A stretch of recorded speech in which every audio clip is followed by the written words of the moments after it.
Everyone, today we'll talk about how to fix or how to solve Donald on Telegram. To know how to fix or how to solve Donald on Telegram, you should just go to settings. Here you can click apps, default apps, app settings. Then this list you will enter to the window or to the app of Telegram and you can click.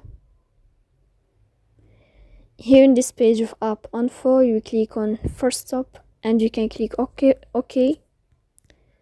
Then you will enter to the window of storage.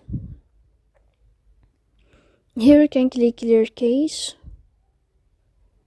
Then you can turn off your Wi-Fi and you can wait a moment to turn on your Wi-Fi again.